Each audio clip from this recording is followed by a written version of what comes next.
So, another rant because I'm fucking fed up. Holy shit. The news about recent earthquakes and supposedly a tsunami coming as well to various parts of the world is boring. That's not necessarily for the reason you think. The problem is, we kind of warned about this years ago, and that was with the warnings of climate change. And yeah, because climate change is man made, essentially this is what you've had coming.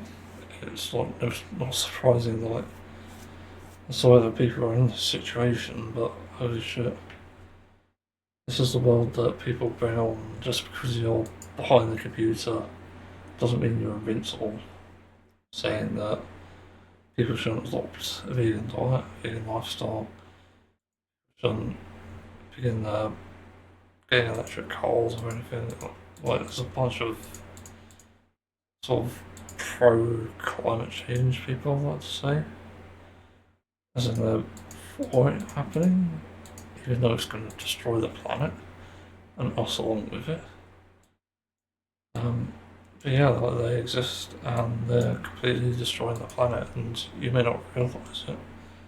If you're like a critique of the vegan lifestyle and environmentalism, and even like health to an extent, like obesity comes into it to an extent, just due to the fact that the more people eat, the more like people eat too much, so the more that there comes demand from like an environmental perspective. So yeah, like the issue is with the people at this point, and whilst I don't know the full extent of how climate change can even impact earthquakes and tsunamis for that matter, I do know that I think temperature changes cause like massive storms, and we experience that in the UK now more. I remember last year, like about like 3 or 4 warnings for thunder in the summer. This was 2024. This year, we've already had like 6. So it goes to show the world's not in a good state, and people are causing irreversible damage, but not only people but corporations. But we need to stop pretending that we have to rely on the government to do it. It's that fucking simple. And when I was driving through the country earlier as a passenger, I don't drive myself. I realised like at some point, if we go the way we're going, all this beautiful countryside is just gonna disappear. And it's all because people didn't want to give up meat, they didn't want to give up gasoline or fuel, fossil fuels for that matter. And it's the same thing actually. And yeah, like, it's so ridiculous, and at the time it's petty. People just don't want to change because either they're too used to it or just complacent. Like, what the fuck happened to critical thinking? What happened to honesty? What even happened to respect?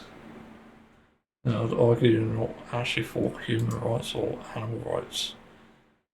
You're actively promoting and causing destruction of the planet. Like, if anything, it's probably the most disrespect you can have. How the fuck is the world gonna heal when you're not leading by example?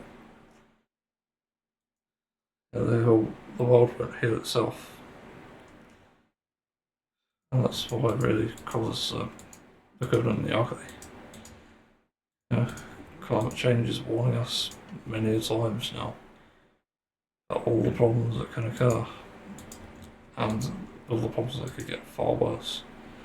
It's only a matter of time before, for example, like thunderstorms are so frequent, they could probably happen in the winter, where it's supposed to not happen, because I think from what I know about thunder anyway, it's like a discharge of heat from the clouds, obviously rising from the ground. So that's also a problem.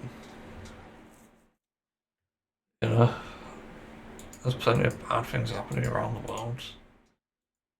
Why add on to it? Why add climate change to it? It just makes no fucking sense. And yeah, like people tell me I'm too preachy. I'll tell you you're too apathetic.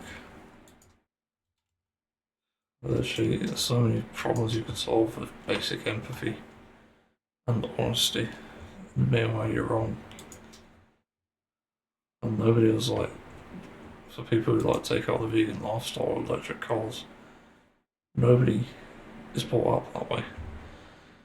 So nobody is probably like 1% population of people who are brought up that way. There's such a small amount. It's almost like not worth looking into.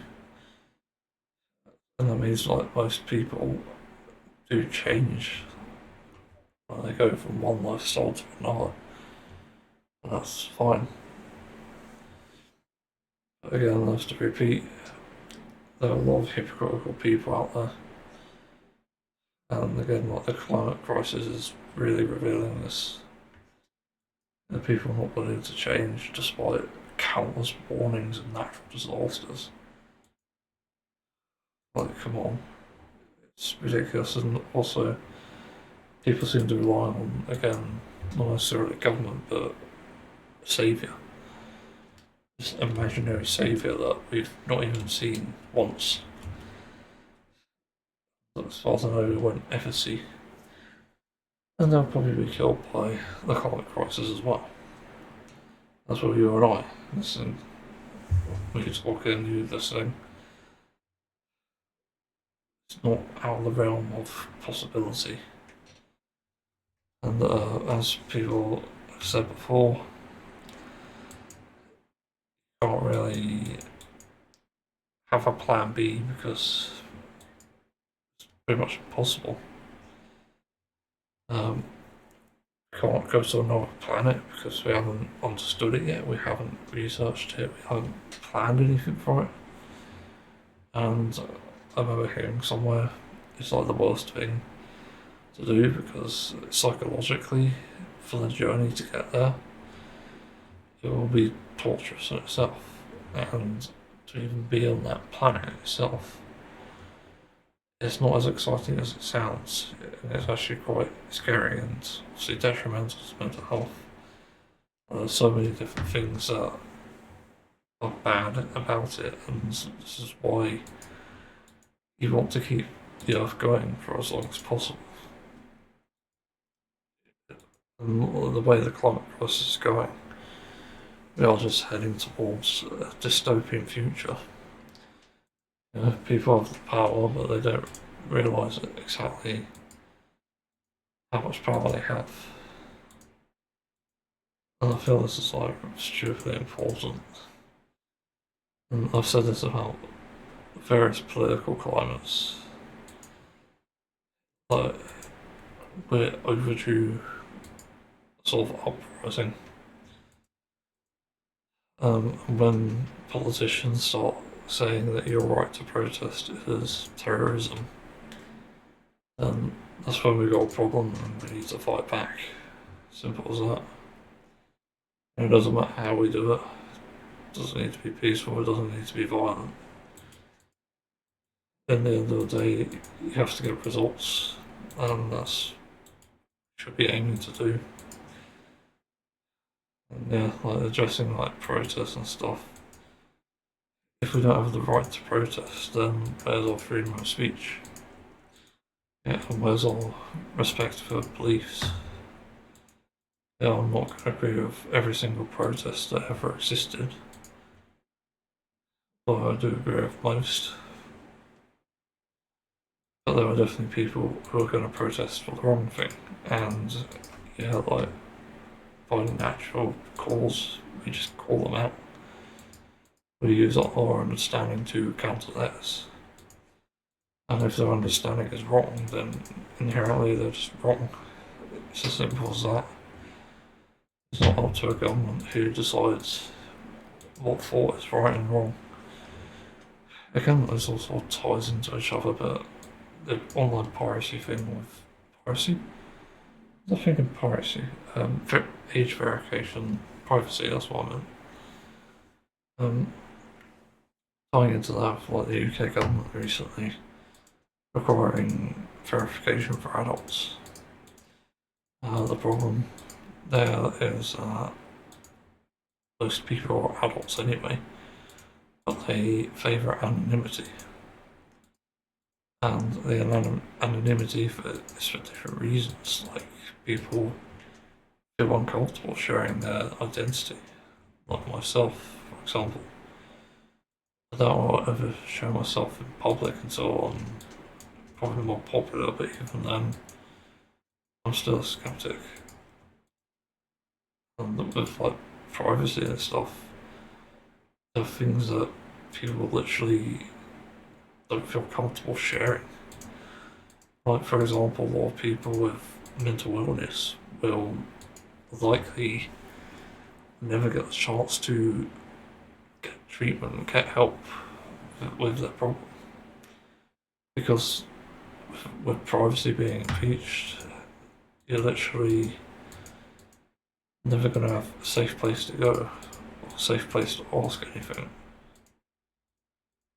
And that's why privacy is so important. You shouldn't be tracking people for doing the right thing. And mentally ill people do need help, it's obvious. I think if you don't have knowledge of that, again, you're not on the side of human rights. You're about taking them away. So there's much reason to exist as we do. And again, like people sometimes just can't change who they are. It's not that simple. There isn't always an easy solution to this sort of thing. If a topic as complex as mental illness, I don't know if there ever will be a treatment or even a solution. But at the end of the day, you have to try find something that works and just don't pretend to be an authority in that sense and say that they don't have the right to live. And you can even make nice people out of supposedly mentally ill people who have done terrible things. That's not impossible. There's such a thing as redemption. That's why it's so important, and that's also again why a privacy breach is so detrimental. And there's also like many different like things you can do with like VPNs, for example. You could browse in a different country, which I found useful myself. You can look at noise. Safely like browse the internet and even like visit websites that are like geo-restricted, like that sort of thing. If you take that away, again you're like stripping away human rights. Different reasons that exist. Again, like sort of why we need an uprising, because obviously the people making these decisions are so clueless. They shouldn't be in these positions. Yeah, I think I've said all I've got to say. I'll say thanks for listening.